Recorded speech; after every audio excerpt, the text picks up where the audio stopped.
Praise the Lord. Praise the Lord. Shall we bow our heads? We'll pray and we'll go into our time of word. Lord, we praise you and we thank you for this wonderful time, Lord Father. Lord, as we praised and worshipped you, Lord Father. Lord, your spirit moved in us, upon us, and through us, Lord Father. And we thank you, Lord Jesus, Master. And Lord, we pray, Lord Father, as we're going to meditate your living word, Lord. Lord, we pray that, Lord Father, let us just not be the hearers of the word, but Lord, help us to be the doers of the word as well, Lord Master. Lord, as your word says, not by your strength, not by your might, but through your Holy Spirit. This we ask and receive. In Jesus' most wonderful name, hear my heavenly Father. Amen. Praise the Lord. So today we are going to see a topic called blind yet finally seeing. இன்றைக்கு நாம் பார்க்க போற தலைப்பு என்னவென்றால் குருடு ஆனாலும் கடைசியில் பார்ப்பது. Blind yet finally seeing. குருடு ஆனாலும் கடைசியில் பார்ப்பது. We are going to look from the book of Judges today. நியாயாதிபதிகளின் புத்தகத்திலிருந்து பார்க்க And போகிறோம். we are going to see about Samson. நாம் சிம்சோனை குறித்து பார்க்க போகிறோம். I'll just give a backdrop of book of Judges. நியாயாதிபதிகள் புத்தகத்தை குறித்து ஒரு பின்னணியை சொல்லுகிறேன். The book of Judges is a period between the death of Joshua and the monarchy of Samuel. நியாயாதிபதிகளின் புத்தகம் புத்தகம் எந்த காலகட்டத்தில் இருந்தது என்றால் யோசுவாவுடைய மரணத்துக்கு பிற்பாடும் சவுலுடைய ராஜ்யத்துக்கு முன்பாகவும் அதுக்கு நடுவுல இடைப்பட்டு இருந்தது. This is the time when the children of Israel came to the promised land. இந்த வேளையில இஸ்ரவேல் ஜனங்கள் வாக்குத்தத்தம் பண்ணப்பட்ட தேசத்துக்கு வந்தார்கள். And when they came to the promised land, the Lord said that they need to subdue all the pagan or the giants which is there. அவர்கள் அந்த வாக்குத்தத்தம் பண்ணப்பட்ட தேசத்துக்கு வந்த பொழுது ஆண்டவர் சொன்னார் அங்கே இருக்கிற அந்த அந்நிய ஜாதியில் உள்ள எல்லா மக்களையும் அவர் கீழ்ப்படுத்த வேண்டும் என்று. And Joshua was very much faithful and he obeyed the word of Lord and he was able to guide and lead the people into the truth of the Lord. யோசுவா தேவனுக்கு உண்மையாக இருந்து தேவனுடைய வார்த்தையின்படி அவர்களை எல்லாம் வழி நடத்தினார்கள். But there was a period of time after the death of Joshua till the reign of Saul, there was no king or no political bodies to lead and guide these people. ஆனால் யோசுவாவுடைய மரணத்துக்கு பிற்பாடு சவுலுடைய ராஜ்யத்துக்கு முன்பாக இடைப்பட்ட ஒரு காலகட்டம் இருந்தது. அந்த வேளையில ராஜாவும் இல்லை, சேனையும் இல்லை, ஒரு அரசாங்கமும் இல்லை அவர்களை வழிநடத்துவதற்கு. And in the book of Judges we can repeatedly come across one word, that one verse is everyone did what was right in his own eyes. நியாயாதிபதிகளின் புத்தகத்தில் ஒரு வசனம் மறுபடியுமாக கூறப்பட்டிருக்கிறது, எல்லோரும் தன் தன் பார்வைக்கு எது நல்லதாக பட்டதோ அதுவே செய்து வந்தார்கள் என்று. Everyone did what was right in his own eyes. எல்லோரும் அவர்களுடைய பார்வைக்கு எது சரியாக தோன்றிட்டோ அதை செய்து வந்தார்கள். And that was a time of spiritual chaos and it was a time of pagan worship gone very high. ஆவிக்குரிய வீதத்தில் அங்கே பெரிய ஒரு குழப்பம் இருந்தது. அந்நிய ஜாதிகளை அந்நிய தேவர்களை வணங்க ஆரம்பித்தார்கள். See, when God allowed the children of Israel to possess the promised land, தேவன் இஸ்ரவேல் ஜனங்கள் அந்த வாக்குத்தத்தம் பண்ணப்பட்ட தேசத்தை சுதந்தரிக்க ஆண்டவர் செய்த பொழுது still the enemies were there in the land. அந்த தேசத்துல எதிராளிகள் இருந்தார்கள். But the reason why God left the enemies in the land was அந்த தேசத்துல ஆண்டவர் ஏன் அந்த எதிராளிகளை விட்டு வைத்தார் என்றால் so this covenant bearing children will have a spiritual influence on these people. இந்த உடன்படிக்கையை சுமந்து இருக்கிற இந்த ஜனங்கள் அந்த மக்கள் மேல அவர்கள் ஒரு தாக்கத்தை கொண்டு வருவதற்காகத்தான். But rather than what happened was the pagan gods had more influence on children of Israel. ஆனால் எதிர்மாறாக என்ன நடந்தது என்றால் அந்த அந்நிய தேவர்கள் இந்த இஸ்ரவேல் மக்களை தாக்க ஆரம்பித்தார்கள். And repeatedly when children of Israel when they do adultery, இந்த இஸ்ரவேல் ஜனங்கள் அவர்கள் சோரம் போய் போன பொழுது say adultery, they were worshipping the pagan gods. அவர்கள் அந்த அந்நிய தேவர்களை வணங்க ஆரம்பித்தார்கள். Breaking the covenant of the Lord. தேவனுடைய உடன்படிக்கையை உடைத்து விட்டார்கள். When God said the covenant, he said that other than me you should have no other gods. அவருடைய உடன்படிக்கையில் தேவன் சொன்னார் என்னை தவிர உங்களுக்கு வேற தேவர்களே இருக்க கூடாது என்று. But in response to this they had all the pagan gods. They started worshipping, they started building up altars, they started doing all the unwanted things in the presence of God. ஆனால் அவர்கள் அந்நிய தேவர்களை வணங்க ஆரம்பித்தார்கள். அவர்களுக்காக வழிபாடுகளை செய்ய ஆரம்பித்தார்கள். In response to that, what God done was God allowed these people to be released to oppression and to be in the captivities of other their enemies. இதை அவர்கள் செய்ததினாலே தேவன் இந்த இஸ்ரவேல் மக்களை அந்த அவர்கள் சிறையிருப்புக்கு அனுமதித்தார், நெருக்கடிக்கு அனுமதித்தார். And when this keeps on happening, if the children of Israel realize their sin, they will cry out to the Lord, and after hearing their cry, the Lord will release them.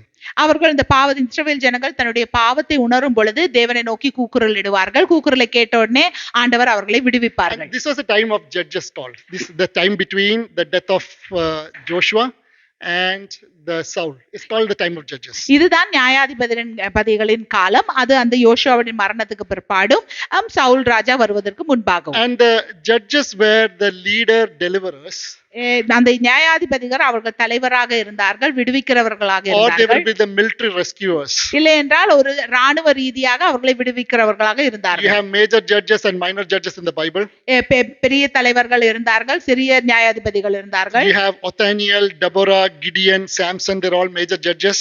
ஒத்தனியேல், Gideon, Samson அவர்கள் எல்லாம் பெரிய நியாயாதிபதிகள். And what the judges will do is they'll deliver the Israel from that oppression, hearing their cries, to praying to the Lord. இந்த நியாயாதிபதிகள் என்ன செய்தார்கள்? அவர் அந்த ஜனங்களுக்காக வழக்காடி அந்த ஜனங்களை விடுவித்தார்கள். And they will establish the peace among the people. அங்கே சமாதானத்தை கொண்டு வந்து, and as soon as that one judge dies, the children will go back into the same cycle, going and worshiping the pagan god. அந்த நியாயாதிபதி இறந்து போன உடனே அவர்கள் மறுபடியும் போய் அந்நிய தேவர்களை ஆராதித்து இதே வழக்கமாய் போய்விட்டது. And what thing is happening is every time they become worse and worse. அது என்ன நடந்ததுன்னா ஒவ்வொரு முறை அவர்கள் விழும் பொழுது அவங்க மோசமாயிட்டே போனாங்க. So in the period of time like this, God raised a judge called Samson. இந்த காலகட்டத்திலே தேவன் ஒரு நியாயாதிபதியை எழுப்பினார், சிம்சோன்.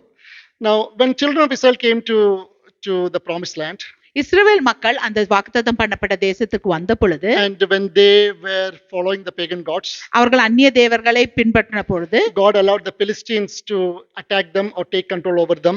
பிலிஸ்தியர்கள் அவர் மேல ஆதிக்கம் செலுத்துவதற்கு தேவன் அனுமதித்தார். For almost 40 years. 40 வருஷத்துக்கு.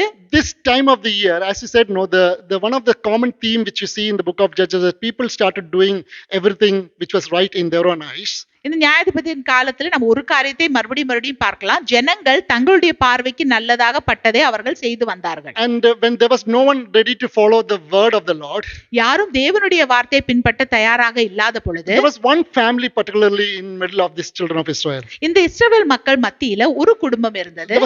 We know that Israel has 12 tribes. நமக்கு தெரியும் இஸ்ரவேல்ல 12 கோத்திரங்கள் இருக்கு. And out of that one tribe is Dan. அதுல ஒரு கோத்திரம் தான் கோத்திரம். And there was a man called Manoah. அந்த கோத்திரத்துல ஒரு மனுஷன் Manoah. And his wife was there. அவனுடைய மனைவியும் இருந்தாள். His wife was barren.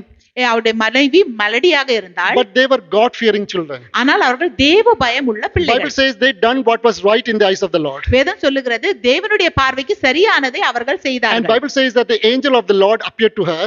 தேவனின் தூதனானவர் அவர்களுக்கு முன்பாக பிரத்யட்சமாகி, and said that you will bear a son. உனக்கு ஒரு குமாரன் பிறப்பான். And will be Nazarite from the womb.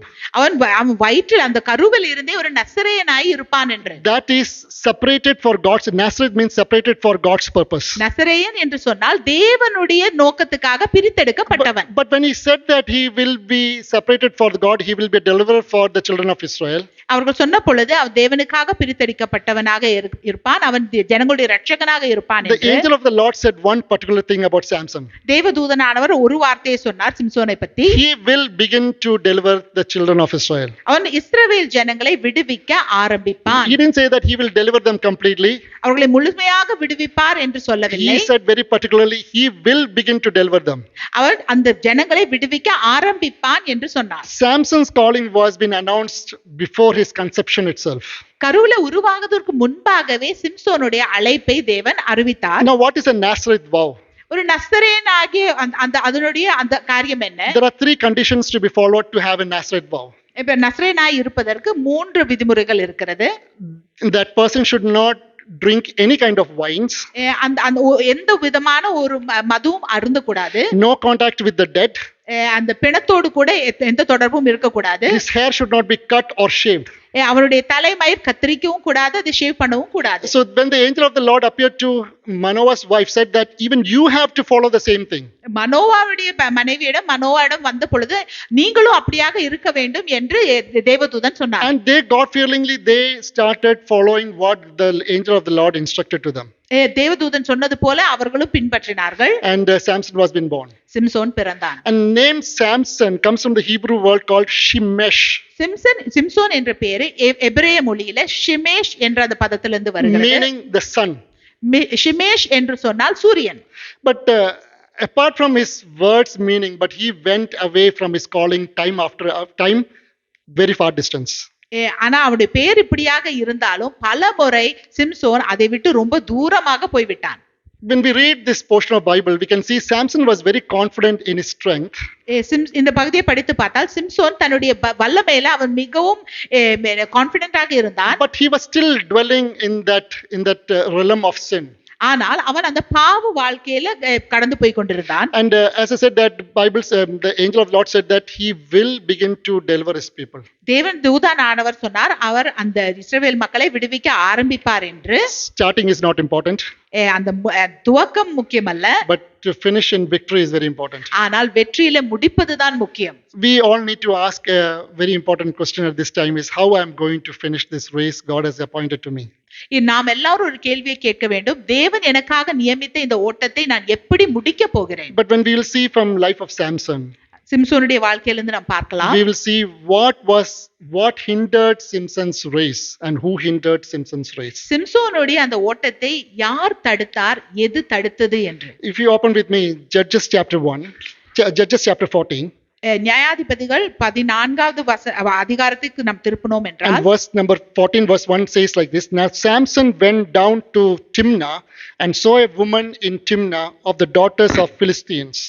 Samson திம்னாத்துக்கு போய் திம்னாத்திலே பெலிஸ்தரின் குமாரத்திகளில் ஒரு பெண்ணை கண்டு. Okay, Bible says very well he went down to Timnah. He went down to Timnah. Now when we see the geography of Israel, வயது சொல்லுகிறது அவன் திம்னாவுக்கு போனான் என்று. இப்ப ஆங்கிலத்தில் ஜியோகிராபி அதோட வரைபடத்தை இஸ்ரவேலுடைய வரைபடத்தை பார்த்தால் Israel is on a high place. It's called a mountain city. இஸ்ரவேல் ஒரு மலை மேல இருக்கிற பட்டணமாக இருக்கிறது. And he says that Timnah is a lower ground. இப்ப திம்னா என்பது அந்த கீழ்த்தளமான ஒரு நிலமாக இருக்கிறது. And he says that he went down to Timnah. அது சொல்லப்பட்டிருக்கிறது அவன் இஸ்ரவேலிலிருந்து திம்னாவுக்கு போனான், கீழே போனான். And the word Timnah means the appointed place. Timna என்று சொன்னால் அங்க குறிக்கப்பட்ட இடம்.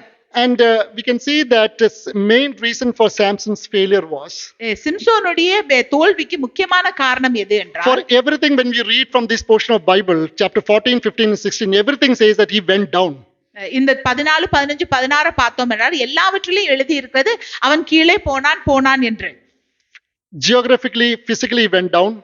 அந்த இடம் அந்த மனுஷ தன்மையில அவன் கீழே போனான். Spiritually he went down. ஆவிக்குரிய ரீதியில அவன் கீழே போனான். Covenant wise he went down. உடன்படிக்கையின் பகுதியில அவன் கீழே போனான். These are the three areas where he went down. The first reason is physically into Philistine land. அதாவது சரீர பிரகாரமாக அவன் பிலிஸ்திய நாட்டுக்கு போனான். Spiritually towards the foreign desires. ஆவிக்குரிய ரீதியில அவன் அந்நிய இச்சையை நோக்கி போனான். And covenantly towards the intermarriage outside Israel. உடன்படிக்கையின்படி அவன் கலப்பு திருமணம் பண்ணி இஸ்ரவேல் விட்டு வெளியே போனான். See when he says that he found a lady which was pleasing for his eyes. அதுல எழுதப்பட்டிருக்கிறது அவன் ஒரு ஸ்திரியை பார்த்தால் அவள் அவனுடைய கண்களுக்கு அழகாக இருந்தாள். And that girl was a Philistine. அந்த பெண்மணி ஒரு பிலிஸ்திய ஸ்திரீ. And he goes and proposes to his parents. அந்த பெண்ணோட பெற்றோரிடம் போய் நான் திருமணம் பண்ண வேண்டும் என்று கேட்டார். And his parents were not happy. அவங்களுடைய பெற்றோர்களுக்கு சந்தோஷம் இல்லை. And but he said that I want that lady. சிம்சோனுடைய பெற்றோர்களுக்கு சந்தோஷம் இல்லை. ஆனால் சிம்சோன் சொன்னார் இல்லை எனக்கு அந்த பெண் தான் வேண்டும் என்று. So when Samson is he's going with his parents to Timnah. இப்ப சிம்சோன் தன்னுடைய பெற்றோர்களை கூட்டிக் கொண்டு திம்னாவுக்கு போறான். And he sees a lion attacking him. ஒரு சிங்கம் அவனை தாக்குகிறது. And Bible says that he teared the lion as he tears a young goat. ஒரு ஆட்டுக்குட்டியை கிழிக்கிறது போல அந்த சிங்கத்தை சிம்சோன் கிழித்து போட்டான். He killed and left it there. அதை கிழித்து அங்கே போட்டு விட்டான். Then when he came back, Bible says very clearly he was more induced to see what happened to that lion. the dead lion. அவன் திரும்பி வரும்போது அவனுக்கு ஒரே உற்சாகமாக இருந்தது அந்த அந்த அந்த சிங்கத்துக்கு, அந்த செத்த சிங்கத்துக்கு என்ன நடந்தது என்று பார்க்க. I don't know what kind of mentality Samson had at that point. எனக்கு தெரியல சிம்சோன் அப்ப என்ன யோசிச்சு கொண்டிருந்தான் என்று. You killed a lion and left it there. You went and you're coming back. You want to go away from your parents to see what has happened to that dead lion. இப்ப நீ ஒரு சிங்கத்தை கொன்று அங்க சைடுல போட்டுட்டாய், இப்பொழுது திரும்பி வரும்போது அந்த சிங்கத்துக்கு என்ன நடந்தது என்று பார்க்க பெற்றோரை விட்டு அவன் போகிறான். And he saw there was a swamp of bees in that which had honey. அங்கே பார்த்த உடனே அதுக்குள்ளே ஒரு தேன் கூடு இருந்தது.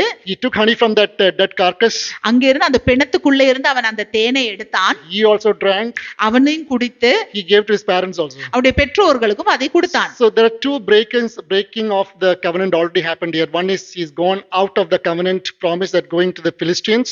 இங்க ரெண்டு நிபந்தனைகளை அவன் உடைத்து விட்டான். ஒன்று வந்து அவன் இஸ்ரவேலை விட்டு பிலிஸ்திய தேசத்துக்கு போனான். He was supposed to deliver the people out of the hand of Philistines. Now he is going and making covenant with them now. பிலிஸ்திய தேசத்திலிருந்து ஜனங்களை விடுவிக்க வேண்டிய அவனே போய் இப்ப பிலிஸ்தியரோடு கூட ஒரு உறவை உண்டாக்கி விட்டான். Number 2, God said that you should not touch any kind of carcass, any kind of dead. You shouldn't have any relation with them. இரண்டாவதாக பிணத்தை நீ தொடவே கூடாது என்று தேவன் சொல்லி இருக்கிறார். He purposefully went and checked what happened to the lion, and from that dead carcass he found honey.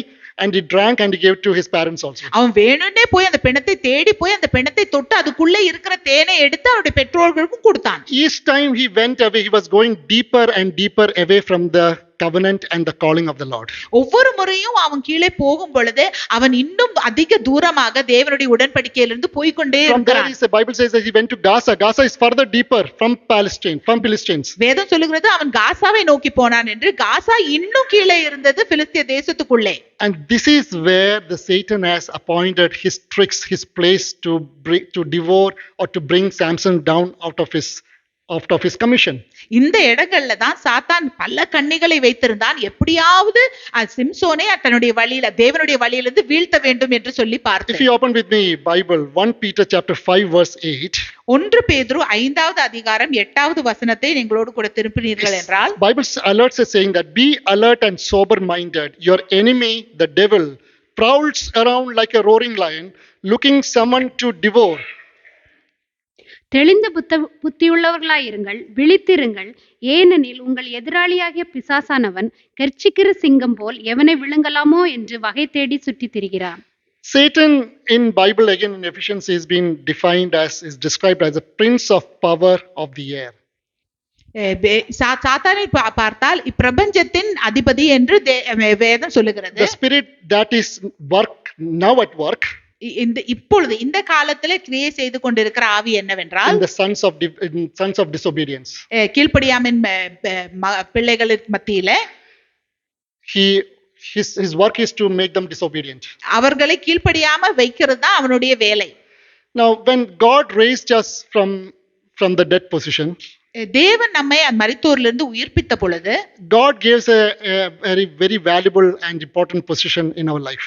தேவன் நமக்கு நம்முடைய வாழ்க்கையில ஒரு நல்ல ஒரு இடத்தை தந்திருக்கிறார். This position is very important for each one of us know what is my position in Christ. இந்த இடத்தை அந்த நிலையை அறிந்து கொள்வது மிகவும் முக்கியமாக இருக்கிறது நம்முடைய வாழ்க்கையில. In Ephesians chapter 2 verse 6 says that and God raised up with Christ and seated us with him in the heavenly places. எபேசியர் 2:7 தமிழ்ல, கிறிஸ்து இயேசுவுக்குள் நம்மை அவரோடே கூட எழுப்பி உன்னதங்களிலே அவரோடே கூட உட்காரவும் செய்தார். Do you understand what I'm saying? Are you with me? See, when we got saved in spiritual realm, we are put in a very higher position. We are along with the Christ. நாம் ரட்சிக்கப்பட்ட பொழுது தேவன் நம்மை உயர்த்தி ஒரு மிகுந்த ஒரு நல்ல ஒரு இடத்தை நிலையை தந்திருக்கிறார் கிறிஸ்துவோடு கூட சேர்ந்து. But you know who knows that better than our position? Satan knows what is our position better. நம்முடைய நிலையை நாம் அறிவதை பார்க்கலாம் சாத்தான் அறிந்திருக்கிறான் நம்முடைய நிலை என்னவென்று. And what Satan does is he lures us down from that position to his level. அவன் என்ன செய்ய பார்க்கிறான் என்றால் நம்மை அந்த நிலையிலிருந்து எப்படியாவது கீழே கொண்டு வந்து அவனுடைய நிலைக்கு கொண்டு வரணும் என்று பார்க்கிறான். And he defeats us in that level, in his level. அவன் கீழே கொண்டு வந்து அவனுடைய நிலையில நம்மை தோக்கடிக்க பார்க்கிறான். See, we are powerless in his level. அவனுடைய நிலையில நமக்கு வல்லமை இல்லை. See, when you see a eagle's favorite food is snakes. ஒரு கழுகை பார்த்தால் கழுகுக்கு மிகவும் பிடித்த ஆகாரம் பாம்பு. And it's just not snake, the poisonous snakes. வெறும் பாம்பு இல்ல, அந்த விஷமுள்ள பாம்பு. But as soon as he sees a snake, the eagle doesn't try to finish or attack or devour that snake on the ground level. ஒரு கழுகு ஒரு பாம்பை பார்த்த உடனே அந்த பாம்பு இருக்கிற நிலையில அதை கொல்ல பார்க்காது. It will take up into the air ஆனால் அந்த பாம்பை தூக்கி மேலே கொண்டு போகும். and it will try to defeat in the air. அந்த வானத்துல இருந்து அதை எப்படி தோற்கடிக்க பார்க்கும். Eagle's strength is in the air. அந்த கழுகோடைய வல்லமை அந்த வானத்துல இருக்கிறது. Snake's strength is on the ground. பாம்புடைய வல்லமை அதோட அந்த நிலத்துல Our இருக்கிறது. position is in a heavenly place. நம்முடைய நிலை தேவனோடு கூட பரலோகத்துல Satan's இருக்கிறது. position is in this land. சாத்தானுடைய வல்லமை இந்த நிலை பூமியில இருக்கிறது. Without knowing our position, when he lures us down into his position, நம்முடைய நிலையை நாம் அறியாமல் அவருடைய நிலைக்கு நாம் கீழே வரும் பொழுது we will fight a battle which we are not supposed to fight. நாம் சண்டை போடக்கூடாத யுத்தத்தை சண்டை போடுவோம். That is why Bible says that look up and fix your eyes upon Jesus. அதனால தான் வேதம் சொல்லுகிறது நம்முடைய கண்களை உயர்த்தி நம்முடைய கண்களை தேவன் மேல் பதிய வைக்க வேண்டும் என்று. After he got married with that girl, then he went and involved with another female. அந்த பெண்ணை திருமணம் பண்ணதுக்கு பிற்பாடு அவன் போய் இன்னொரு பெண்ணை தேடினாள். But finally there was a third female comes into his life. ஆனால் மூன்றாவதாக ஒரு பெண்மணி அவருடைய வாழ்க்கையில் You open வருகிறார். with me Judges chapter 16 verse 4. நியாயாதிபதிகள் 16வது அதிகாரம் 4வது வசனத்துக்கு திருப்பினோம் என்றால், Afterwards it happened that he loved a woman in the valley of Sorok whose name was Delilah. அதற்கு பின்பு அவன் சோரே காற்றங்கரையில் இருக்கிற தெலீலாள் என்னும் பெயருள்ள ஒரு ஸ்திரீயோட சிநேகமாயிருந்தான். Now this is the third female in his life. இது அவனுடைய வாழ்க்கையில மூன்றாவது பெண்மணி. Now he says that he fall in love with that female. அந்த பெண்ணை காதலிக்க ஆரம்பித்தான். You know what is the meaning of word Delilah means? தெலீலாள் என்று சொன்னால் அந்த வார்த்தையோட அர்த்தம் என்ன தெரியுமா? Hebrew word for the Delilah means the door to darkness. எபிரேய மொழியில அதனுடைய அர்த்தம் என்ன? இருளுக்கான வாசல். His perspective of love was different from hers. அவள் அன்பு என்று நினைத்ததும் அவன் அன்பு என்று நினைத்ததும் ரெண்டும் வேற. It was totally different, completely different. ரெண்டுமே வித்தியாசமானது. He at this point his desire over Delilah was more than his desire over the Lord. இந்த வேளையில அவன் தெலீலாள் மேலே வைத்திருந்த அன்பு தேவன் மேலே வைத்திருந்த அன்பை விட பெரிதாக இருந்தது. And further when we read we can know that Delilah became an idol for Samson at that point. நாம் படித்து பார்த்தால் தெரியும் சிம்சோனுக்கு தெலீலாள் ஒரு விக்கிரகமாக மாறினாள். And when it becomes an idol, ஒரு விக்கிரகமாக மாறும் பொழுது these idols cannot love you back. அந்த விக்கிரகத்தால உன்னை திருப்பி அன்பு செலுத்த முடியாது. It's all about consuming you and defeating you. அது எப்படியாவது உன்னை தின்று விட்டு உன்னை தோற்கடிக்க வேண்டும். She always tried to make him weak. அவனை எப்பொழுதுமே பலவீனமாக்குவதுதான் அவளுடைய She நோக்கம். always tried to bind him. அவனை கட்டி போடுறதுக்கு She tried to hold him as an addict. அவளுக்கு கீழாகவே வைக்கிறது. She tried to hold him as a captive. சிறையிலே வைக்க விரும்பினாள். But he couldn't recognize between his love and his feelings. ஆனால் அவனுடைய இச்சை என்ன அவனுடைய அன்பு என்ன என்று அவனால வித்தியாசப்படுத்த See, there is முடியவில்லை. a big difference between love and lust when it comes to Bible. இப்போ வேதத்துல பார்த்தோம் என்றால் இச்சைக்கும் அன்புக்கும் வித்தியாசம் இருக்கிறது. See, when we say love sees from inside to outside. இப்ப அன்பு என்று சொன்னால் அது உள்ளே இருந்து வெளியே பார்க்கும். But lust sees from outside to inside. ஆனால் இச்சையானது வெளியிலே இருந்து உள்ளே பார்க்கும். Now Bible says Satan comes to steal, வேதம் சொல்லுகிறது பிசாசு வருகிறான் திருடவும் destroy and kill. அழிக்கவும் கொல்லவும். But I have come to give life and life in abundance. ஆனால் நானோ ஜீவனை தருக வந்திருக்கேன் அதை பரிபூர்ணப்படுத்த வந்திருக்கிறேன். What is Bible? What is when Bible says that Satan comes to steal? What does he want to steal from you? பிசாசானும் திருட வருகிறான் என்று சொல்லும்போது எதை திருட வருகிறான்? The number one thing he want to steal from you and me is my identity in Christ. உங்களிடம் என்னிடம் இருந்து அவன் திருட பார்ப்பது நம் கிறிஸ்துவுக்குள்ளே இருக்கிற நம்முடைய அடையாளம். The truth of Christ in me. அதாவது உண்மை என்ன என்றால் கிறிஸ்து எனக்குள்ளே இருக்கிற அந்த உண்மை. The joy and the peace which the Christ has given in me. This is what he want to steal. கிறிஸ்து எனக்கு தந்திருக்கிற அந்த மகிழ்ச்சியையும் அந்த சமாதானத்தையும் திருட பார்க்கிறான். Now how does he want to steal this thing? அதை எப்படி அவன் திருட பார்க்கிறான்? See, our identity is in Christ. நம்முடைய அடையாளம் கிறிஸ்துவுக்குள்ளே இருக்கிறது. When we become the child of God, நாம் தேவனுடைய பிள்ளையாக மாறும் when we பொழுது acknowledge him as my personal savior, அவர் என்னுடைய சொந்த இரட்சகர் என்று நான் அறிக்கையிடும் Bible பொழுது says I am a new creation. அப்பொழுது நான் ஒரு புது சிருஷ்டி. The old has gone. பழையவ ஒளிந்து போயிட்டு And the Holy Spirit works on me. ஆவியானவர் எனக்குள்ளே கிரியை and He's செய்கிறார். trying to make me as Jesus as the days and time goes. காலம் செல்லும் பொழுது நம்மை இயேசுவை போல மாற்ற விரும்புகிறார். We started growing in Christ. நாம் கிறிஸ்துவுக்குள்ளே வளர The ஆரம்பிக்கிறோம். Christ gives His indispensable peace in me and joy in me. கிறிஸ்து அவருடைய சமாதானத்தை நமக்குள்ளே வைக்கிறார், அவருடைய மகிழ்ச்சியை வைக்கிறார். We started praying. நாம் ஜெபிக்க ஆரம்பிக்கிறோம். But now what happens? Unanswered prayer. இப்பொழுது பார்த்தால் பதில் கிடைக்காத ஜெபங்கள், A delayed answer from God, இல்லை என்றால் தாமதமான பதில், or a dispute between something, இல்லை என்றால் எதுக்கோ ஒரு வழக்கு, which takes all the confidence which you have in the Christ is taken away. இப்போது நாம் கிறிஸ்து மேல வைத்திருந்த எல்லா தைரியத்தையும் அது எடுத்து போடுகிறது. With this one problem, what all good things you have done, everything is gone. இந்த ஒரு பிரச்சனையினால நமக்கு நடந்த நன்மைகள் எல்லாம் இப்ப போயிடுச்சு. The thousands of good things what Lord has done in our life, that all disappeared because of this one thing which doesn't happen in our life. நம்முடைய வாழ்க்கையில ஏதோ ஒரு காரியம் நடக்காதனால நம்ம வாழ்க்கையில கிடைத்த 1000 ஆசீர்வாதங்களை நாம் மறந்து விடுகிறோம். So when He steals the joy, what He is putting is putting the spirit of guilt in you and me. அந்த மகிழ்ச்சியை அவன் எடுத்து போடும் பொழுது ஒரு குற்ற உணர்வை அவன் நமக்குள்ளே போடுகிறான். The moment you see that it is time, it's a red flag, time to go back to the Lord. அப்ப அந்த ஒரு காரியத்தை நாம் பார்த்தோம் என்றால் நாம் உடனடியாக தேவனிடம் திரும்பி போக So this வேண்டும். is what He want to steal from us. இதுதான் நம்மிடத்துல அவன் திருட பார்க்கிறான். Now what He want to destroy from us. நம்மள என்னத்தை அழிக்க பார்க்கிறான்? See, whatever God said, He want to work against it. தேவன் நம்மை குறித்து என்னெல்லாம் சொல்லி இருக்கிறாரோ அதற்கு எதிராக அவன் கிரியை செய்ய விரும்புகிறான். So He want to destroy the unity within His children. அவருடைய பிள்ளைகள் மத்தியில இருக்கிற ஐக்கியத்தை உடைக்க Because Bible பார்க்கிறான். says very clearly, if 2 or 3 comes together in my name, I'll be there. ஏனென்றால் 2-3 பேர் என்னுடைய நாமத்தில் வந்தால் நான் அங்கே இருப்பேன் என்று வேதம் சொல்லுகிறது. If 2 cannot come in unity, as the Lord says, you cannot come in unity, what are you asking for? நீங்க 2 பேரும் ஒன்றாக ஐக்கியத்தோடு கூட வர முடியலன்னா நீங்க என்னத்தை கேக்குறீங்க? Now if you come in unity, the second thing you want to destroy is your witness. நீங்கள் ஐக்கியமாக வந்தீர்கள் என்றால் இரண்டாவதாக உங்களுடைய சாட்சியை குலைக்க பார்க்கிறான். Now if you come as a witness, the third thing you want to destroy your hope in Christ. நீங்க சாட்சியாக வந்தீங்கள் என்றால் கிறிஸ்துவுக்குள்ளே இருக்கிற நம்பிக்கையை உடைக்க பார்க்கிறான். So he steals, அவன் திருடுகிறான், he destroys, அவன் அழிக்கிறான், and he kills. அவன் கொல்லுகிறான். Now what he kills? எதை கொல்லுகிறான்? He kills the faith what you have in Christ. கிறிஸ்துவுக்குள்ளே இருக்கிற விசுவாசத்தை கொல்ல பார்க்கிறான். He kills the calling what you and me have in Christ. உங்களுக்கும் எனக்கும் கிறிஸ்துவுக்குள்ளே இருக்கிற அழைப்பை கொல்ல He பார்க்கிறான். kills the growth what you and me have in Christ. நீங்களும் நானும் கிறிஸ்துவுக்குள்ளே இருக்கிற அந்த வளர்ச்சியை அவன் கொல்ல So பார்க்கிறான். this is one important thing you need to see, that why I am not growing in Christ. அதுதான் நம்ம உற்று பார்க்க வேண்டும். ஏன் நான் கிறிஸ்துவுக்குள்ளே வளர This is மாட்டேங்கிறேன்? one important thing we need to look, that why I am dwarf in the life of Christianity. ஏன் என்று கிறிஸ்துவ வாழ்க்கையில நான் வளராமல் வளர்ச்சி அடையாமல் இருக்கிறேன். It's a measuring sticks to see that something is killing me. அப்பொழுது நாம் பார்க்க வேண்டும், ஏதோ ஒன்று என்னை கொல்லுகிறது. This is where when the blessing becomes a curse. அப்பொழுதுதான் ஆசீர்வாதம் சாபமாக மாறுகிறது. I was reminded of a very a good story which I heard recently. நான் சென்ற நாட்கள்ல கேட்ட ஒரு நல்ல கதை எனக்கு ஞாபகம் வந்தது.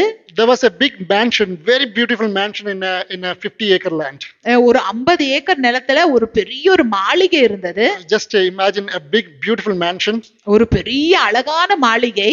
And the owner of the house kept this house very beautifully, all the landscapes, everything very beautifully. அந்த இடத்தை அந்த வீட்டுல ஓனர் நல்ல அழகாக வைத்திருந்தான். And there was one man who liked that property very much. அந்த இடத்தை அந்த வீட்டை ஒரு மனுஷன் மிகவும் அதை பார்த்து எனக்கு இது வேண்டும் என்று நினைத்தான். And he said that he comes to the owner of the house. அந்த வீட்டு ஓனரிடம் வந்து He said that I want to buy this property from you. முதலாளியிடம் சொல்றார், எனக்கு நான் இந்த மாளிகையை உங்களிடத்திலிருந்து வாங்க விரும்புகிறேன். And the owner said that I can't give this property. This is my feelings, my memories are attached with this. அந்த முதலாளி சொன்னான், இதை நான் விற்க முடியாது, ஏனென்றால் என்னுடைய எல்லா காரியங்களும் இதோடு கூட இணைந்து இருக்கிறது. I work hard for this property.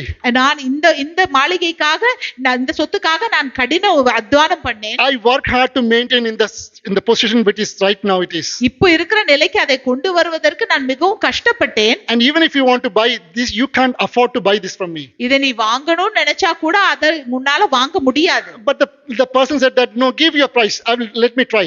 அந்த ஆள் சொன்னா, இல்ல உன்னுடைய விலை என்னன்னு நீ சொல்லு, நான் வாங்க And the முயற்சிக்கிறேன். owner of the house said a massive big amount அந்த முதலாளி சொன்னார், ஒரு பெரிய ஒரு விலையை சொன்னார். which no one can afford. அது யாராலையும் அது கொடுத்து வாங்க முடியாது. But he said that he started bargaining with the owner. அவன் இன்னும் பேரம் பேச ஆரம்பித்தான். But he comes every single day and he used to bargain with the owner of the house. ஒவ்வொரு நாளும் வந்து அந்த வீட்டு உடைமையுடன் அவன் பேரம் பேசிக்கொண்டே இருந்தான். This started going days and days and weeks after. இது ஒவ்வொரு நாளும் அவரை வாரக்கணக்காக நாட்கணக்காக நடந்து He கொண்டிருக்கிறது. was pestering the owner so badly. அந்த வீட்டு உடைமையை பார்த்து அவன் சொல்லிக்கொண்டே இருக்கிறான். Finally he said that I want only one thing from you now. இப்போ அவன் சொன்ன, சரி உன்னிடத்துல இருந்து எனக்கு ஒரே ஒரு காரியம் தான் தேவை. You don't need to sell me the land. எனக்கு இந்த நிலத்தை நீ விற்க வேண்டாம். I know I can't afford this mansion. எனக்கு தெரியும் இந்த மாளிகை என்னால வாங்க முடியாது. But I want one nail which is on the wall of this house. ஆனால் இந்த மாளிகையின் சுவரில் இருக்கிற ஒரு ஆணி எனக்கு வேண்டும் என்று. Are you with me? Just one nail on the any of the wall, just one nail. ஏதாவது ஒரு சுவர்ல ஒரு ஆணி மட்டும் எனக்கு வேண்டும். That's all I want. Just a nail which you hang the photo. I just want one nail. That's all I want. அந்த photo தொங்க போடுவதற்கான ஒரே ஒரு நெயில் எனக்கு வேண்டும். ஆணி வேண்டும். And I will give you any money what you are saying. அதற்காக நீங்க என்ன காசு சொல்றீங்களோ நான் அது தரேன். And owner said that okay, this fellow is pestering me from long time and just asking a space and a nail only, I will give it. அந்த வீட்டுடைமை சொல்றான், சரி ஒரு ஆணி தானே கேக்குறான், நான் கொடுக்கறேன். And he said that you don't need to give me any money for this. இதுக்கு நீ எந்த காசும் எனக்கு தர வேண்டாம். So they wrote the agreement. Agreement எழுதி விட்டார்கள். So the nail has become this person's property now. இப்பொழுது அந்த ஆணி அந்த இன்னொரு மனுஷனுடைய ஒரு சொத்தாக மாறிடுச்சு. This man goes back to his place. இந்த மனுஷன் திருப்பி அவன் வீட்டுக்கு போயிட்டான். Next day he brings a sack.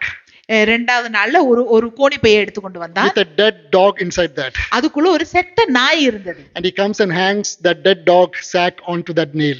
அந்த செத்த நாய் இருக்கிற அந்த கோணி பையை அந்த ஆணியில தொங்க போட்டான். One day went. ஒரு நாள் போனச்சு. 2 day went. 2 நாள் ஆயிற்று. 3 day went. 3 நாள் ஆயிற்று. The dog started decaying. அந்த பிணம் அழுக ஆரம்பித்தது. It started smelling. நாற்றம் வர ஆரம்பித்தது. It became inhabitable. அந்த இடத்திலே இருக்க முடியாதபடி ஆயிற்று. Even the owner want to sell, he cannot sell because it is inhabitable now. இப்ப அந்த வீட்டு உடைமையை விக்கணும் என்று நினைத்தா கூட விக்க முடியாது, ஏன்னா யாராலையும் அங்க வந்து வாழ முடியாது. Finally the owner has to run away from that property. இப்பொழுது அந்த முதலாளி அங்க அந்த இடத்தை விட்டே ஓடி போயிட்டான். And this person owned the whole estate and the bungalow. இப்பொழுது அந்த இன்னொரு மனுஷன் அந்த எல்லா நிலத்தையும் அந்த மாளிகைக்கு சொந்தக்காரன் ஆயிட்டான். ஏன் அது நடந்தது? Because he gave a space only to put a nail on. ஏனென்றால் ஒரு சிறிய ஆணியை போடுறதுக்கான சிறிய இடத்தை அவன் கொடுத்தான். This is what exactly Satan does in our life. இதுதான் சாத்தான் நம்முடைய வாழ்க்கையில செய்கிறான். He knows very well I am a child of God. அவனுக்கு நன்றாக தெரியும் நான் தேவனுடைய பிள்ளை என்று. He knows very well you are a child of God. அவனுக்கு தெரியும் நீங்க தேவனுடைய பிள்ளை என்று. He knows that he cannot come because God has created a hedge around me. அவனுக்கு தெரியும் தேவன் நமக்கு சுற்றிலும் ஒரு வளையத்தை போட்டிருக்கிறார், அதனால அவன் நெருங்க முடியாது. But what he can do is he can pursue you or lure you to have a small nail, a small space to decay and kill you.